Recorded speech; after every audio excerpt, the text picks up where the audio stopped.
Hi everyone, my name is Dr Bhavna Sharma. I work as a medical registrar in NHS UK, and this is your PLAB 1 lecture series on Psychiatry, the high yield topics by Teacher Academy. Before we start, one disclaimer or one thing I just wanted to reiterate about is that even though we're going to be talking about exam questions and clinchers and things which might make our PLAB 1/PLAB 2 journey a little bit easy, what we need to remember is the essence of psychiatry, or even as physicians dealing with psychiatry, it's very, very important to be respectful of patients with psychiatric issues or mental health problems, because you should, as doctors, treat them as respectfully as you would treat someone with a somatic disease. So just remember that even though today we're going to be talking about simplifying psychiatry into PLAB 1 questions, it's very, very complex, the concept of being kind to your patients and just being a little more sensitive. Alright, so what I've done today is I've tried to discuss diagnosis and clinchers which help you identify a psychiatric diagnosis on your PLAB 1 exam. I've done a separate lecture on the drug therapy in psychiatry, which is actually quite important as well, but I've done that separately because that involves a lot of memorization. But the things about diagnosing psychiatric disorders are a little more conceptual, so we'll start with the concepts first and then we'll build up on those concepts by discussing drug therapy. So the first thing that we're going to discuss are the eating disorders. Now, Sigmund Freud has said that eating disorders are often related to a sense of control over your body. So for a patient to control their eating or to control their diet quite excessively might be related to issues relating to control and trying to get a hold of their life, and that would become important when we discuss the two types of eating disorders which mainly appear on your PLAB 1 exam, which are anorexia nervosa and bulimia. Alright, starting with anorexia nervosa, on your right side of the screen just above me you can see a picture of Miss A, and she is actually the first person who has been described in literature to have anorexia nervosa. So anorexia nervosa is basically a preoccupation with maintaining a low BMI or having unrealistic body goals or body weight expectations. So the person tries to achieve what they call an ideal body weight, which is often quite below what we would as doctors suggest to be / a normal body weight.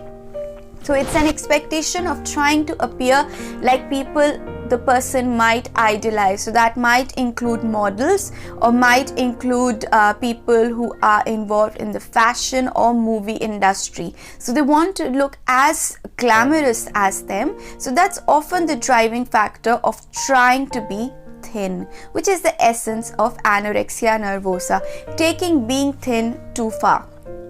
Now, this is actually a state of stealth starvation, so the person might stop eating completely in order to lose that amount of weight which they think they need to achieve. And associated with that sense of stealth starvation, you might have associated complications. So when the body goes into starvation, the first thing that it shuts down are the sex hormones. So the sex hormones, which are basically estrogens, LH, FSH, testosterone, they're going to decrease in this patient because the sense that the body is not getting enough food makes the body think that it's not ready for reproduction, it's in a stressful state, and patients might often get a state of amenorrhea. This is often the most common clincher that you might find on your PLAB 1 exam is a lady who has been trying to do excessive diets and now has amenorrhea, and then that would be the answer would be anorexia nervosa. Another thing which is also a common clincher on your PLAB 1 exam is lanugo. So as you can see some fine body hair on the chin of this person right in the middle of your screen, which actually the lanugo hair. So basically this is also related to the sex hormone dysregulation in anorexia nervosa.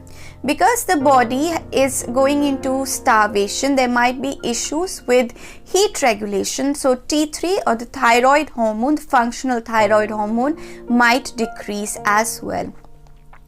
Now, as the body is going into a catabolic state, what catabolic means that it's breaking down protein and fat because there's not enough food available in the body, there might be raised cortisol and growth hormone levels. Because there's raised growth hormone levels and the body is breaking down food quite rapidly, we might have impaired glucose tolerance. Because the body is breaking down its reserve fat, they might have raised cholesterol, and associated with that you might see a carotenemia or a orangish coloration to the skin, which is also related to the catabolic state that the body is in. If you're a little bit confused about the catabolic state and the anabolic state, anabolic basically means the stage that the body is building its reserve. So someone who's having a lot of food, lot of protein, the body will start to develop reserves, start to develop muscle, so that they're going to be in their anabolic state. When somebody has malnutrition, is starving themselves as in anorexia, or someone who has severe sickness or sepsis, they're going to be in a catabolic state because now the body is utilizing the reserves it had put in the past. Now, this is actually a very favorite MRCP question about refeeding syndrome. Sometimes the patient becomes so fixated on this starvation, they might need an inpatient admission and NG tube feeding to that extent when the hormone regulation gets so distorted that it might be life-threatening. We need to do that, and in such cases you need to watch out for refeeding syndrome. I'll make a separate video on refeeding syndrome, but just remember it's an acute drop in your potassium and phosphorus, which is because the body has been starved for a long period of time. The moment it gets food, insulin and various hormones suck in potassium and phosphate into the cells, and that's what is the major idea around refeeding syndrome, but I'll discuss it in our next lecture as well. So that's anorexia. The second thing which might appear on your PLAB 1 exam as an eating disorder is bulimia nervosa. Now, bulimia nervosa, anorexia is a static state of self-starvation, while bulimia nervosa, you will see the cycles of binging and purging. So binging basically means that the person will eat a lot. This food is often emotion driven. So if you guys are interested in popular culture, there was a serial by the name of Gossip Girl, and the main character Blair Waldorf, all of her emotions were quite related to food. So whenever she had any problems in her life or she felt acutely stressed, she used to have a lot of baked food or lots of pastries. So this is your binging phase, when the person gets acutely emotional and they eat a lot of food. Now after that phase, there's an intense period of guilt that you have eaten a lot. Now then the person tries to get rid of the food that they've eaten. And how do they do that? Then comes the cycle of purging, which might be vomiting, which is very, very common. If a person has a lot of food and then they try to throw up, or they try to self-induce vomiting, often the thing that they try to do it by is putting 2 fingers down their throat just to make them vomit. You might see on their knuckles something that we call a Russell sign, which is basically erosion of the knuckles, because they're actually putting their finger into their mouth, so you get a lot of gastric acid which might injure their knuckles. So you might see Russell sign.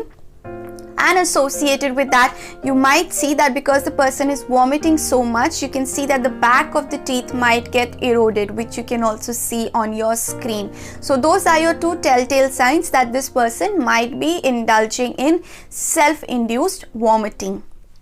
Purging cycle can also include when people consume excess of laxatives, which they feel might help them lose weight in the form of stools, or it might be excessive exercise as well. So when you're looking at bulimia nervosa, just look for cycles of binging and purging. Often, which is a discriminator between anorexia nervosa and bulimia nervosa, is that patients with bulimia nervosa might have a normal weight. So just watch out for that, especially if you get confused in between anorexia nervosa and bulimia nervosa. It's quite important that we understand that difference, because these are the two eating disorders which are going to appear on your PLAB 1 exam. So I've just revised that again. Anorexia nervosa is going to be associated with low weight. Bulimia is mostly normal weight. Anorexia nervosa is a continuous state of stealth starvation, while bulimia is going to be binging and purging cycles. But for both of them, the mainstay of therapy is cognitive behavioral therapy for eating disorders. We'll discuss therapies and medications in our next session. So those were the eating disorders. Now, another big question which appears on your PLAB 1 exam and even on your MRCP Part 1 exam is schizophrenia. So schizo means split and phrenia means mind. So it's a splitting of mind. So there might be parts of the consciousness which are not aware of the other part, and that is what essentially the pathology is in schizophrenia. Now, when you want to identify schizophrenia, especially on your exam, you will be looking for Schneidner's first rank symptoms. So first rank symptoms means because psychosis can be in a number of disorders, Schneidner's described particular symptoms which are unique or pathognomic of schizophrenia, and if you see these on your exam, they're going to clinch your mind that this is definitely a patient suffering from schizophrenia. Now this might sound a little simplistic, but the way that we were described hallucinations when we were in medical school was that if you're watching a movie and they describe that this person might have a psychological disorder, it's usually that they're hearing things, or there's someone who's saying something, or they're hearing things that others can't hear. While when a person is under the influence of any drugs or they're very, very sick, then they see things which aren't there. Okay, so being very, very simplistic, it often helps you differentiate between auditory hallucinations and visual hallucinations. So auditory hallucinations will be in someone who's suffering from schizophrenia, while visual hallucinations might be in a patient who has delirium. This is very, very important, and you must remember that. It often becomes important, especially when you're trying to differentiate whether this patient has delirium or whether they have an acute psychotic disorder or schizophrenia. Auditory hallucinations, they might feel, especially in your exam questions, you might have someone who feels like there are two people who are discussing the person. So the person with schizophrenia might feel that there are two people around who are commenting on this person's behavior. They might feel that their thoughts are getting echoed, or they're getting repeated, or someone is repeating their thoughts again and again. Or they might feel that someone is continuously doing a commentary, like a cricket match. They are doing a commentary on this person's action. So they might feel that they're sitting, so someone is repeatedly saying that, oh, they're sitting, oh, now they're scratching their nose. So they might feel things which are on that spectrum of auditory hallucinations. Thought disorder, very, very important, and a very, very important exam question, especially for your PLAB 1 exam. Patients with schizophrenia often feel that someone is inserting thoughts into their mind. So the thoughts which are in their mind are not really their own. Okay, or they might feel that someone is stealing their thoughts, so they don't have any thoughts of their own, they're getting stolen by someone. Or they might even feel that their thoughts are being broadcast to everyone else. So whatever they're saying, whatever they're thinking, people can hear it around them. So very, very important to remember about. You can see that image on top of me actually, is that you have a person who feels like the thoughts are coming in, they're going out, or they're being broadcast. So very, very important first rank symptoms for schizophrenia. Another thing, and quite when you see movies based on schizophrenia, this is something which often appears quite a lot, and even on your PLAB 1 exam, is passivity phenomenon, feeling like someone else is controlling you. So the classic description is the photo that you can see on your screen, is that the devil is controlling their body. So someone else is in control of their thoughts, their action, their impulses. These people, sometimes in severe cases of schizophrenia, they might commit crimes, but then they feel like the devil made them do the crimes, or someone else made them do the crimes. So this is the passivity phenomenon, which is also a first rank symptom of schizophrenia. Another thing, or another first rank symptom, which is often the most important in your PLAB 1 exam, is the 2-point thinking, which is very, very unique to schizophrenia. So what they'll do is, the person might have one thought which is realistic, or it has a basis in reality. For example, the person might say that the lights are golden. Okay, so they've said that, so the lights might be golden, and it's a realistic thought. But then what follows after that is something which is off tangent. Okay, so they say that the lights are golden, but the world is going to end now. So one thing made sense, and the other thing was completely off topic, unrelated, and quite out of this world. Okay, so the lights are golden, the world will end. So if you see this 2-point thinking, then that's going to be the clincher in the exam that this is schizophrenia. Another way where I can describe the 2-point thinking is that the person might say that her umbrella, she opened her umbrella outside, and then they might say that means she wants to kill me. Okay, so one thing which makes sense, or one thing which is realistic, but the thing which, the meaning that they derive from that is completely off tangent. So remember that, it's very, very important for your PLAB 1 exam. Now if you look at the history of treatment of schizophrenia, schizophrenia has been known from the 19th century, and the treatment options have varied quite a lot. In modern medicine, oral antipsychotics are the mainstay of treatment for schizophrenia. We're going to be discussing drug therapy in our next session. Remember, sometimes you might have patients who you think might not be able to take the medication each day because they've got history of non-compliance, or they might have social issues which make them unable to follow up with the pharmacist or follow up with the doctor regularly to take their medications. In that case, we often prescribe them depot preparation, which is similar to a depot contraceptive. It's similar to that, so they might get an intramuscular injection of an antipsychotic, which then can last a few months, just in case the patient doesn't really comply with treatment. Other things which are important in patients with schizophrenia are cognitive behavioral therapy, which is always the mainstay of any psychiatric issue. Cognitive behavioral therapy is extremely important because the drugs can control symptoms, but the only thing which might help treat the mind or reverse the changes of mind are cognitive behavioral therapy. So cognitive behavioral therapy, every PLAB 1 exam, it's going to be important. It's also often important to risk assess patients with schizophrenia for cardiovascular risk management, because most of the antipsychotics do have some cardiovascular side effects as well. So that's something that you do need to keep in mind. But we'll discuss drug therapy in our next session. Now, you might know this gentleman. This is Mr. John Nash. The movie A Beautiful Mind was based on him.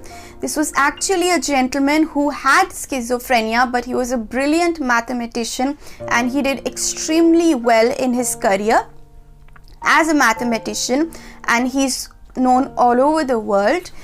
So people with schizophrenia might have high function, so they might be able to function quite well and achieve quite a lot. The prognostic factors, or the things which are not good, or they might make the course of schizophrenia more difficult for the patient as well as the doctor, are going to be family history. Generally, people who have a very strong family history of schizophrenia, it's often very difficult to treat. It might be because the social background also doesn't favor treatment. Gradual onset of schizophrenia is generally more difficult to control. Low IQ and social withdrawal are also poor prognostic factors in schizophrenia, and often when we cannot detect an obvious precipitant or an obvious stressor which created the crisis of schizophrenia, that's often very difficult to control. But do remember Dr. John Nash, and if you want to watch a movie after this, do watch A Beautiful Mind. Alright, now we're going to talk about the functional disorder or the unexplained symptoms. So those are something which we describe as a malfunction of the relationship between the brain and the body. Okay, so the brain isn't listening to the body and the body isn't listening to the brain. That's going to be a functional disorder. These are often quite difficult for doctors, especially in real life, to deal with, and they often appear on your PLAB 1 exam, and students often get confused in between the various types of functional disorders. So we'll try and explain the main points of each functional disorder and how you would differentiate that on your exam. The first one is somatization disorder. The way I try to remember it by is that the S stands for symptoms. So this is someone who's going to have multiple unrelated symptoms. So a patient might come to you who might describe that I've got a pain in my leg, a pain in my tummy, a headache, I've got itching on my knee, I've got confusion, I've got dizziness. So there'll be a number of symptoms from number of various organ systems which aren't really related to each other. These multiple symptoms need to be present for at least 2 years for you to make that diagnosis of somatization disorder. The patient, if you tell them that no, you don't have anything, you must go home, they might refuse to accept reassurance on negative test results. And it's very important in such patients to form trusting relationships with them, or to basically lend an ear to them, listen to them, and then gradually introduce the concept of reassurance. Because if this patient comes to you in ED and you tell them no, you don't have anything, go away, then that patient might go to another hospital and they might not get a sensible treatment there. So it's very important that you maintain a regular trusting relationship with your patient if they come to you with somatization disorder. But for your exam, if you just remember that S stands for symptoms and you're looking for multiple symptoms from various organ systems, that should help solve your exam question. The next one, hypochondrial disorder. Now, hypochondrial, the way I try to remember it is that the C in hypochondriac stands for cancer. So the patient might feel that they have a particular problem or a particular disease, and all of the things that they have will be centered around that disease. The most common of them is cancer. So the patient might feel that each symptom that they get is related to that cancer. So if they get a headache, that will be cancer related. If they get itching one day, that will be cancer related. If they have a rash, they might think that it's cancer.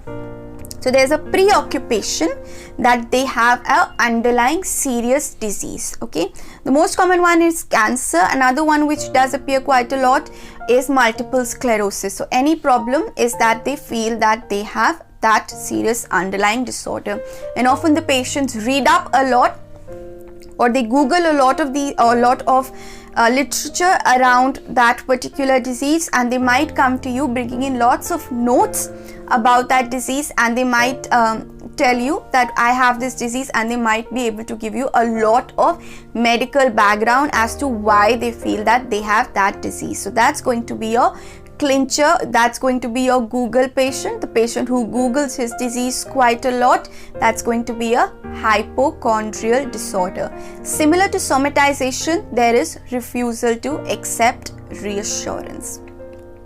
Next is the conversion disorder. Now this is often, it crops up, especially if you see a lot of South Asian movies. You might have a mother or someone who's witnessed something horrific, and then after that they might become blind. Okay, so that's the classical popular culture reference to conversion disorder. So it's a loss of sensory or motor function after a stressful event. The thing which differentiates conversion disorder from all of the unexplained disorders is that the patient shows labile indifference. What that means is the grand indifference. The patient is not bothered by their symptoms. Okay, even though they can't walk, they can't see, they can't hear, they're not bothered about it. Okay, so that's going to be your clincher in the PLAB 1 exam, that there's someone who's had a stressful event, they've lost a bodily function, but they're not too bothered about. So remember that about conversion disorder. It's the conversion of stress into a loss of a somatic function. Moving on, we're going to talk about dissociative disorder. Dissociative disorder is the separation of mind into dissociation is separation of memories from normal consciousness. Often patients, when they have a very stressful event in their life, something that they're not able to cope with, they might separate those memories in a packet on their mind. Okay, so what they might have is that they completely lose memory of that incident. They might have dissociated fugue, is that they might suddenly travel somewhere away from home without really explaining it, or they might have inability to feel or experience pain. So that's basically the mind trying to shield itself from stressful memories. Now, if you might have seen this movie by M. Night Shyamalan called Split, this was about a gentleman who had about 23 different personalities, because what happens is that the mind tries to compartmentalize memories, or tries to split up into different places so that they're able to cope better with a very bad situation. So this gentleman had 23 different personalities, or 23 different parts to his mind, and each personality had thoughts of their own, emotions of their own, and they even dressed differently. This is the most severe form of dissociative disorder, or what was previously referred to as multiple personality disorder. So what I need you to remember about dissociative disorder is the types of it: amnesia, fugue and stupor, and dissociative identity disorder. It's separation of the mind or memories from normal consciousness. Factitious disorder, or what we call the Munchausen syndrome. Now, if you're a fan of Netflix, you might have seen this series, which was The Act. So this was about a mother who faked an illness for her daughter for about a period of almost 18 years. So she tried to elaborate a lie, saying that her daughter suffers from a lot of diseases and she has to take care of her, and she used to take her daughter to a number of hospitals saying that she is sick. So this was a case of Munchausen's by proxy. So in factitious disorder or Munchausen syndrome, the person wants to adopt a sick role or wants their loved one to have a sick role. So they have pleasure, or they seek pleasure in being sick. So they find that perhaps they think that being sick creates a more comfortable environment for them, because people feel pity for them, people might care a little bit more for them, or they might get a little bit of benefit in the form of financial or social support. So the primary gain, or the main thing that the person wants out of factitious disorder, is the sick role or being sick. That makes them happy to be sick. And Munchausen's by proxy is when you make your loved one or pretend like your loved one is sick so that you can be a part of their sick role. Okay, the main driving force is not money, it's not support, it's just the overall concept that they are unwell or their loved one is unwell. So these individuals, they might fake symptoms which even sometimes it might even be life threatening. So you might have someone who's self-injecting insulin just so that they can appear that they have hypoglycemic events, or it might be someone who's self-injecting thyroid or thyroxine just so that they look like they're cachectic. So the main thing is that they want to look sick, and they might even do harm to themselves by that process. So that is Munchausen syndrome. Now the opposite of that is malingering. So malingering is someone who fakes being ill just for money or to receive some secondary gain out of it, which might be to receive drugs, especially if they're faking that they have a chronic pain, faking illness just so that they can get housing or disability allowance, or obtaining free shelter or hospital admission. And what used to be in the past, that the gentlemen used to get all of the adult males at the time of war, especially at the time of World War II. They were enrolled in the army, and often some people used to fake being ill or fake being paralyzed so that they don't have to go to war. So that was malingering. So if you want to diagnose malingering on your PLAB 1 exam, you're going to be looking for a secondary gain, which is mainly money, drugs, or disability benefits. Alright, so those were the unexplained symptoms. Now we're going to be doing a few concepts or few disorders which might not fall into any of the previous categories. Seasonal affective disorder, or what we call winter blues. Okay, so they're basically people might experience a period of mild depression in the winter months, which is said to be related to the lack of sun exposure. So it's very, very common, especially in countries which are quite far above the equator. So European countries and Canadian countries, especially countries which have a period of winters where the actual sunset and sunrise happen, there's a very short period of actual sun, they might have the symptoms of, people might suffer from symptoms of mild depression. So low mood, irritability, sleepiness associated with just a change in temperature. Or change in sun, the level of sun being exposed to. So always treat this like mild depression. So cognitive behavioral therapy, do not prescribe these patients sleeping tablets or antidepressants. You're going to be treating them like mild depression. You're going to be treating it with cognitive behavioral therapy. Always the first line in any psychiatric or psychological disorder, cognitive behavioral therapy is your friend. You might often find that we get a lot of lights on sale. So you might have something which they call that it simulates sunlight. There is no evidence in medical literature of using those lights to mimic the sun or counteract seasonal affective disorder. But on your exam, it will be someone who gets mild depression in winter months. So that's going to be your clincher. Moving on, now grief reaction. Extremely important for doctors to know how to deal with grief reaction, because often you might be the person who might be delivering the bad news that a patient's relative's loved one has passed away. So it's very important that you know what the grief reaction is and what the stages of grief are. The way I try to remember it by are denial, anger, bargaining, depression and acceptance, or DABDA, D-A-B-D-A.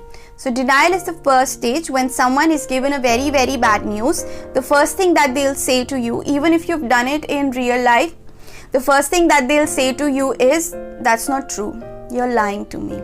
So that's going to be your stage of denial, that the patient or the person will refuse to accept the bad news.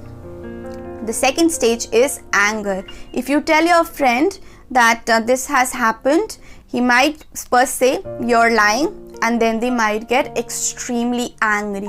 Why you say that? What do you mean by that? That can't be true. That's not possible. I'm really angry. No, that's not true. And they might try to lash out at you. So that's going to be the stage of anger. This third stage, which comes after that, is bargaining. That's when they'll say, if I pray to God, will this come back? Will things get better if I do this? They might try to reverse the situation. The fourth stage of a grief reaction is depression. So the low mood which comes after anger and bargaining is depression. And the fifth stage of grief is when you've had the bad news, you've denied it, you've got angry, you've tried to bargain and try to come out of it, and you've had a low mood. After that, you have a stage of acceptance, where you have accepted that news that, alright, we've lost a loved one, but there's nothing that we can do to change it, but we have to accept it and try and get on with our lives. Now, sometimes what might happen is that your patient might lose a loved one, and coping with it becomes extremely difficult. Now, guys, just be a little sensitive. This is an exam, but you need to be a good doctor. You need to understand that you're not dealing with just patients, you're dealing with people with real emotions. So if the patient's relative or your patient himself is going through a grief reaction, you need to provide them with support rather than treating them like a patient. You need to be empathetic, you need to be sympathetic, you need to understand that they're going through a difficult time. Just try to be better doctors. The thing which you need to know for your exam is that there might be something that we call an atypical grief. Sometimes what might happen is that you might have someone who's had a bad news or they've lost a loved one, but they don't react to that. So there is no crying, there's no denial, there's no bargaining, there's no anger. And more than 2 weeks afterward, then the stages of grief start. So that's going to be a delayed reaction, or what we call the feeling of being emotionally numb. So when you have very bad news, perhaps you've had that in your own life, or you've seen a loved one going through that, you might have a phase of just feeling like you can't feel anything. So that's going to be a delayed grief reaction. Prolonged grief is beyond 1 year. So you might have someone who has lost a loved one and they take a very long time to come out of it. Guys, remember, it's completely acceptable and it's completely human to feel pain. And if you've lost someone that you love, it's completely understandable to have a period of grieving. What's important for us as doctors to know is that even for ourselves, we should understand that we are human and we go through these emotions. So just understand that. But for your exam, one more thing that I just like to mention is that during these stages of grief, you might have someone who might have experiences of even sometimes in the acute phase, they might have stages when they forget that they've lost a loved one. So on your exam, you might have someone who prepares meals for their loved one without realizing that they've passed away, or they might hear them sometimes in the acute phases. That's just them passing through the stages of denial. So just remember that that's a part of normal grief reaction. So that's an exam question which you just need to be aware of. Now we talk about Charles Bonnet syndrome. Now this is basically someone usually who has got some type of visual impairments. Not necessary, but the classical description is someone that who has visual impairment. So the vision is not completely 100%, but because their vision is not 100%, the mind fills up the loss of vision with complex visual hallucinations. So that's just the occipital lobe imagining things which aren't really there. So on your screen you can see someone who can see a road, but besides the road they can see these monsters which are quite complex in the state of being quite detailed images. So the patient might experience quite complex visual as well as auditory hallucinations. But what differentiates it from psychosis is that the patient's conscious is clear, so they understand that what they're seeing is not normal, or it's not there. The monsters that they're seeing are not there. It's just that they're still seeing them. So they can't prevent them from seeing the monsters, but they know that the monsters aren't real. So on your exam you'll have someone with vision impairment and complex visual hallucination. So just remember that for Charles Bonnet syndrome. Sleep paralysis, often described in popular literature by feeling like someone is sitting on top of the chest, or a witch is sitting on top of the chest, which is often a theme of most scary stories. This is actually something which is similar to, or something which medically can be said to be sleep paralysis. So it's basically a feeling like you can't move when you're either falling asleep or you're trying to wake up. So when the person tries to wake up, they feel like they can't move.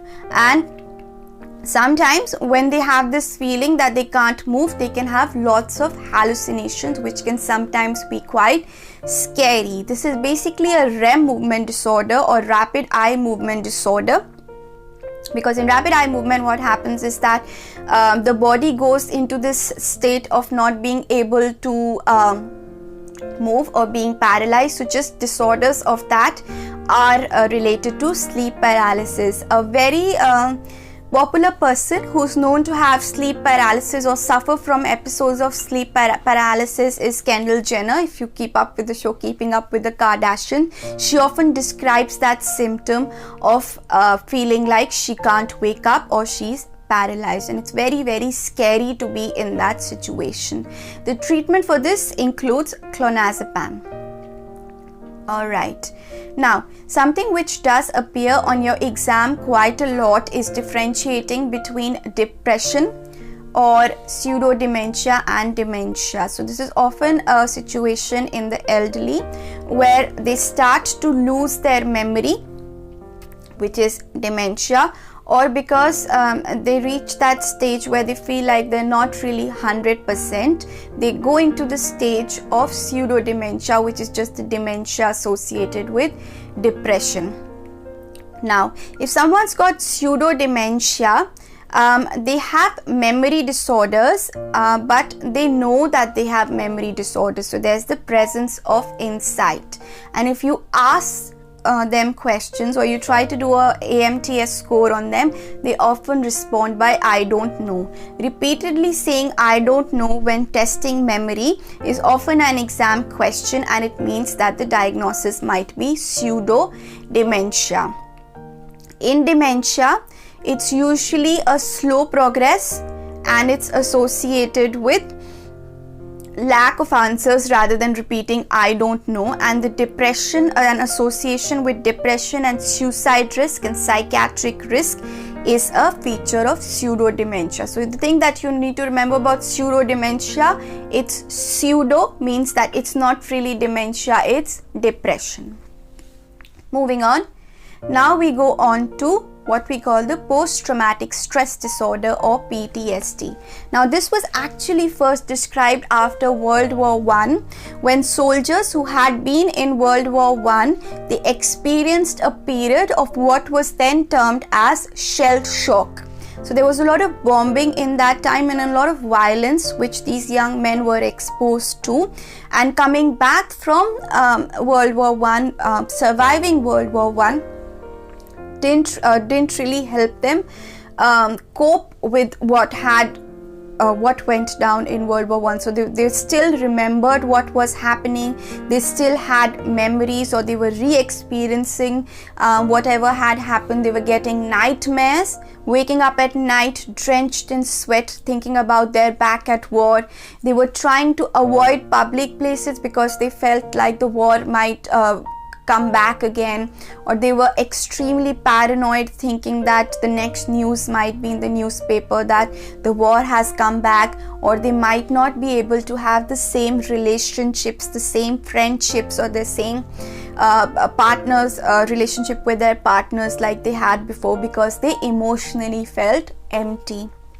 So all of these are features of post-traumatic stress disorder. In your exam, that might be someone who's had a major road traffic accident, very common association with post-traumatic stress disorder, or someone who's had a personal tragedy like being raped. So everything now going back from or coming back from that situation, coping with normal life becomes very difficult, and it's extremely important for doctors to understand what the difficult situation they've been in and have empathy for that situation.